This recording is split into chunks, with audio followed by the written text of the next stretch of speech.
Next gen நேயர்கள் அனைவருக்கும் இனிய நல்வாழ்த்துக்கள். எல்லோரும் நன்றாக இருப்பீர்கள்.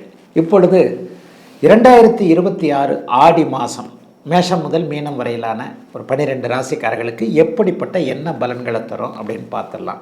ஐயா, போன மாதம் நல்லா இல்லை, குரு பயிற்சிக்கு பிறகு அப்படி நல்லாயிருக்கும் இப்படி நல்லா இருக்கும்னு எல்லாரும் சொன்னீங்க.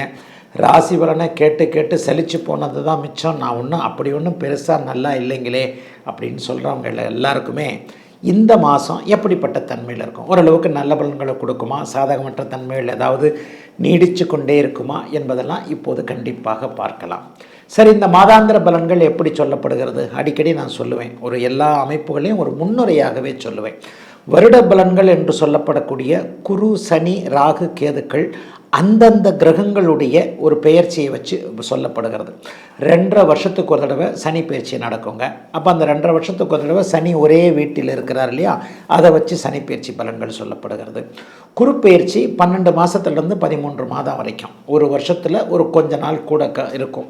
அப்போ அந்த 12 மாதங்கள்லேருந்து 13 மாதங்கள் வரைக்கும் அந்த குரு பயிற்சியை வச்சு அந்த குரு எங்கே இருக்கிறார் என்பதை வைத்து அந்த ராசிக்கு, உதாரணமாக கன்னிராசிக்காரருக்கு இப்போது லாபஸ்தானம்னு சொல்லப்படக்கூடிய 11ஆம் இடத்துல குரு பகவான் இருக்கிறார். உங்களுக்கு இந்த 11ஆம் இடத்துலேருந்து எங்கெங்கே இடத்தை பார்க்குறார் அப்படின்றத வச்சு அந்த குரு பயிற்சி பலன்களை சொல்லுகிறோம். ஒரு வருடத்திற்கு அந்த பலன்கள் மற்ற கிரகங்களையும் சேர்த்து, ஏன்னா பயிற்சி பலன்கள் அப்படிங்கிறது நவ கிரகங்கள்னு சொல்லப்படக்கூடிய 9 கிரகங்களையும் சேர்த்து வைத்து பலனாக சொல்வது தான். ஆயினும் அது உங்களுடைய பிறந்த ஜாதக தசாபுக்தி அமைப்புகளுக்குள் அடக்கம். இப்போ எப்போவுமே பாருங்கள், ராசி பலனை சொல்கிற மாதிரி எனக்கு ஃபுல்லாக நடந்துடுறது இல்லைன்னு ஒருத்தர் சொல்லுவார், எனக்கு கரெக்டாக நடக்குதுன்னு ஒருத்தர் சொல்லுவார். எப்போவுமே இந்த மாத பலன்கள், வார பலன்கள், ராசி பலன்கள் எல்லாமே இப்படித்தான் இருக்கும். இந்த ராசி பலன்களையும் தாண்டி உங்களுடைய பொதுவான ஜாதகம் அப்படின்னு ஒன்று இருக்குது. அந்த பொதுவான உங்களுடைய உண்மை யூனிக் அப்படின்னு சொல்லுவோம், உங்களுக்கே உரித்தான ஜாதகம். இது பொதுவான ராசி பலன்கள். உங்களுக்கே உரித்தான ஒரு ஜாதகத்தில் உங்களுக்கு என்ன தசாபுக்தி அமைப்புகள் நடக்கிறது என்பதை மேட்ச் பண்ணியும் இங்கே பார்க்கலாம். இப்போ நான் குரு பயிற்சியை சொன்னேன், சனி பயிற்சியை சொன்னேன், ராகுகேது பயிற்சி 1.5 வருஷத்துக்கு ஒரு தடவை நடக்கும். அந்த 1.5 வருஷம் அந்த இடத்துல இருக்கிறதுனால உண்டான பாதிப்புகள் இல்லாத சாதக பாதகங்களை வச்சு அந்த பயிற்சி சொல்லப்படுகிறது. மாத பயிற்சி அப்படிங்கிறது சூரியனுடைய இயக்கங்க. ஒவ்வொரு மாதமும் சூரியன் எந்த இடத்துல இருக்கிறார்ன்றதை வச்சு தான் இந்த மாத பயிற்சி. அதுவும் தமிழ் மாத பயிற்சி அப்படித்தாங்க. ஆடி மாதம் முழுக்க சூரியன் கடக வீட்டில் இருப்பார். ஆடி மாதம் முழுக்க சூரியன் கடக வீட்டில் இருப்பார். அந்த 30 நாளும் இப்போ நான் பேச போகிற ஆடி மாத பலன்கள் கடகத்தோடு சூரியன் சுபத்துவமாக இருக்கக்கூடிய தன்மை மிகப்பெரிய யோகம். இதில் என்ன ஒரு பலன் இருக்கும் அப்படின்னு சொன்னால், உங்கள் பிறந்த ஜாதக அமைப்பின்படி சூரிய தசை நடந்து கொண்டிருப்பவர்கள், சூரிய புக்தி நடந்து கொண்டிருப்பவர்கள், இவர்கள் எல்லாருக்குமே இந்த ஒரு மாதம் டாப்பாக இருக்குங்க. ஏன்னா சூரியன் குருவை அஸ்தங்கப்படுத்தி சுபத்தன்மையோடு இருக்கின்ற காரணத்தினால் சூரிய அந்தரம் நடந்து கொண்டிருப்பவர்களுக்கு கூட இப்படித்தான் இந்த பிறந்த ஜாதக பலன்களை அப்படியே மேட்ச் பண்ணி பார்க்கணும். கடகத்தில் இருக்கிறார் சூரியன், ஏற்கனவே இருக்கக்கூடிய உச்சகுருவோடு இணைய போகிறார். உச்சகுருவை அஸ்தங்கப்படுத்தி தான் சுபத்துவம் ஆக போகின்ற இந்த அமைப்பு யார் யாருக்கெல்லாம் சூரிய தசை நடக்கிறதோ, சூரிய புக்தி நடக்கிறதோ, அவர்கள் சூரிய அந்தரம் நடக்கிறதோ, அவர்கள் எல்லாருக்குமே இந்த ஆடி மாதம் பெரிய அளவில் நன்மைகளை கொடுக்குங்க. சரி, இந்த மாதத்தில் ஏதாவது பெரிய அளவில் பெயர்ச்சிகள் இருக்கா அப்படின்னு பார்த்தீங்கன்னா, ஆமாங்க. அதாவது ஆடி மாதத்தின் நடுப்பகுதியில் 16, 17ஆம் தேதிகளைப் போல இப்போது இருக்கக்கூடிய சிம்மத்தில் இருக்கக்கூடிய சுக்கிரன் நீச்சத்தை அடைகிறார். ஆடி மாத நடுப்பகுதி ஆகஸ்ட் மாதம் 1ஆம் தேதியாக இருக்கும். ஆகஸ்ட் மாதம் 1ஆம் தேதிக்கு பிறகு அப்படியே ஒரு நீச்சம் என்கின்ற ஒரு அமைப்பை அடைகிறார். அதை போலவே 2ஆம் தேதி பார்த்திங்கன்னா செவ்வாய் இப்போது இருக்கக்கூடிய அந்த ரிஷப வீட்டிலிருந்து மிதுன வீட்டிற்கு மாறுகிறார். புதனும் கூட ஆடி மாதம் 3ஆவது வாரத்தில் அப்படியே சூரியனோடும் குருவோடும் சேரக்கூடிய அமைப்புகள் இருக்குங்க. இதுதான் மாதாந்திர முக்கிய பலன்கள்.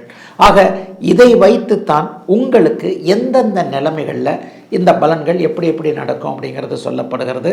இந்த பலன்களுடைய அமைப்பு உங்களுடைய பிறந்த ஜாதக தசாபுக்தி அமைப்புகளுக்கு உட்பட்டது என்பதால் பெரும்பாலும் இப்போ நான் சொன்ன மாதிரி சூரியனை யோகராக கொண்டவர்கள், சூரியனை யோகராக கொண்ட லக்னத்தில் பிறந்திருப்பவர்கள், சூரியன் சார்ந்த ஒரு துறை அமைப்புகளில் இருக்கக்கூடியவர்கள், சூரியனுடைய அமைப்புகளில் இருக்கக்கூடிய, இப்போ நான் அந்த அந்தர வாரையா சொல்ல இல்லையா, இது எல்லாத்துலேயும் பிறந்தவங்களுக்கு இந்த ஆடி மாதம் நல்லா இருக்குங்க. இப்பொழுது தனித்தனியாக மேஷம் முதல் மீனம் வரையிலான இந்த 12 ராசிக்காரர்களுக்கு தனித்தனியாக இந்த ஆடி மாதம் என்ன பலன்களை செய்யும் அப்படிங்கிறத பார்த்துடலாங்க. விருச்சிக ராசிக்காரர்களுக்கு பூர்வ புண்ணியஸ்தானம் மிகப்பெரிய பலமான ஒரு அமைப்பை அடையக்கூடிய அட்டகாசமான மாதம் இந்த மாதம். முதல் 15 நாட்களுக்கு தூள் கலப்புவீங்க. நீங்கள் வச்சது தான் எல்லாம். விருச்சிக ராசிக்காரர்களுக்கு சகலமும் கிடைக்கக்கூடிய சுப மாதமாக இந்த மாதம் கண்டிப்பாக அமைஞ்சிருக்கு. ஏன்னா முதல் 15 நாட்களுக்கு உங்களுடைய ராசிநாதன் ஆகிய செவ்வாய் அப்படியே ராசி 7ஆம் இடத்திலிருந்து ராசியை பார்ப்பது. ராசிநாதன் ராசியை பார்த்தாலே வலுவான ஒரு அமைப்பு கண்டிப்பாக உண்டு. அதற்கடுத்து உச்சகுரு உங்களுடைய ராசியை பார்ப்பது முதல் 15 நாட்களுக்கு தொட்டது துலங்கக்கூடிய அமைப்புகளாக காட்டுகிறது. 16வது 17வது நாள் ஆடி மாதம் 16, 17வது நாட்களில் செவ்வாய் அப்படியே 8ஆம் இடத்திற்கு மாறுகிறார். 8ஆம் இடத்திற்கு மாறினா கூட விபரீத ராஜயோகம்னு சொல்லப்படக்கூடிய 6ஆம் அதிபதி 8ஆம் இடத்தில் இருக்கின்ற ஒரு அமைப்பை எதிர்பாராத நன்மைகளை செய்யக்கூடிய அமைப்பு கண்டிப்பாக உண்டு. எதிர்பாராத நன்மைகளை செய்யக்கூடிய அமைப்பு கண்டிப்பாக எல்லா விதத்திலையும் இருக்கும். ஆகவே எதை பற்றியும் கவலைப்பட தேவையில்லாத மதிப்பு மரியாதை உயரக்கூடிய நண்பர்கள் கூட்டாளிகளால் ஏதாவது கூட்டு தொழில் பண்ணக்கூடிய, மனைவி பேரில் வீடு கட்டுறது, மனைவி பேரில் கார் வாங்கிறது, மனைவி பேரில் தொழில் ஆரம்பிக்கிறது, இந்த மாதிரியான சில விஷயங்கள் நடக்கக்கூடிய அருமையான அமைப்புகள் இப்போது உண்டுங்க. சிலருக்கு காதல் வரக்கூடிய மாதமாக இந்த மாதம் இருக்கும். இளைய பருவத்தினருக்கு அவரவருடைய பிறந்த ஜாதக அமைப்பிற்கேற்றார் போல் ஏற்கனவே லவ்வெல்லாம் பண்ணினேன். யார் தான் அந்த காலத்தில் லவ் பண்ணல? அந்த காலத்துலலாம் 16, 18 வயசுலேயே லவ் வந்துடுது எங்களுக்கு. நீங்கள் என்ன இப்போ போய் சொல்கிறீங்க? எனக்கு 16, 18 வயசுலேயே லவ் வந்து அது அந்த பிரேக்கப் ஆகிப்போச்சு அப்படின்னு சொல்லக்கூடியவர்களுக்கு அது வந்து காஃப் லவ் என்று சொல்லப்படக்கூடிய சும்மா விடலை பருவத்தில் செஞ்சது. இப்போ நீங்கள் மெச்சூரிட்டியான வயசுக்கு வந்துட்டீங்க. இதில் வந்து ஒரு நல்ல லவ் வரக்கூடிய அமைப்புகள் கண்டிப்பாக உண்டு என்பதை காட்டக்கூடிய அமைப்புகள் இப்போது உண்டுங்க. விருச்சிகராசிக்காரர்களுக்கு வயதிற்கேற்றாற் போல நற்பலன்கள் நடக்கும். பிற்பகுதி 15 நாட்களில் எதிர்பாராத அதிர்ஷ்டங்கள் ஏதாவது உண்டு. ஷேர் மார்க்கெட்டில் ஏதாவது நல்ல ட்ரேடிங் மூலமாக நல்ல பணவரவுகள் இருக்கும். ஏற்கனவே பணத்தை அப்படி விட்டுட்டேன் இப்படி விட்டுட்டேன் அப்படின்னு நினச்சவங்களுக்கு இழந்த பணத்தை திரும்ப வரக்கூடிய தன்மை ஆடி மாதத்தின் பிற்பகுதி 15 நாட்களுக்கு கண்டிப்பாக ஏற்படுகிறது. மிகப்பெரிய நல்ல முன்னேற்றங்கள் இப்போது விருச்சிகராசிக்காரர்களுக்கு உண்டு. கண்டிப்பாக சோம்பலாக இருந்துடாதீங்க. நீங்கள் எந்த அளவுக்கு முயற்சிகளை பண்ணுறீங்களோ அந்த அளவுக்கு நன்மைகள் அதிகமாக நடக்கும். ஆடி மாதம் பிற்பகுதியில் வந்து சுக்கிரன் 15ஆம் இடத்திற்கு வருகிறார். இது ஒரு மிகப்பெரிய யோகம். பிள்ளைகளால் கொஞ்சம் நன்மை இருக்கும். 5ஆம் இடத்துல உட்காந்து பிள்ளைகளுக்கு எதுவும் நல்லதாக நடந்துடக்கூடாதுன்னு தடுத்துக்கிட்டு இருக்கிறார் பாருங்க சனி. அந்த சனியை குரு சுக்கிரன் 2 பேரும் பார்க்க போகிறாங்க. வெளிநாட்டில் இருக்கக்கூடிய பிள்ளைகளிடமிருந்து நல்ல தகவல்கள் வருவது, அல்லது இங்கே உள்ளூரிலேயே இருக்கக்கூடிய பிள்ளைகளுக்கு தொழில் வச்சு கொடுக்கறது, அவங்களுக்கு நல்ல வேலை கிடைக்கிறது, அவங்க நம்ம பேச்சை கேட்கறது, அவங்களுடைய திருமண வாழ்க்கை நல்லா இருக்கிறது. சில குடும்பங்களில் மங்கள சத்தம் கேட்கக்கூடிய அற்புதமான நல்ல மாற்றங்களை தரக்கூடிய அமைப்பில் இருக்குதுங்க. விருச்சிகராசிக்காரர்கள் எல்லோருக்கும் 2026 ஆடி மாதம்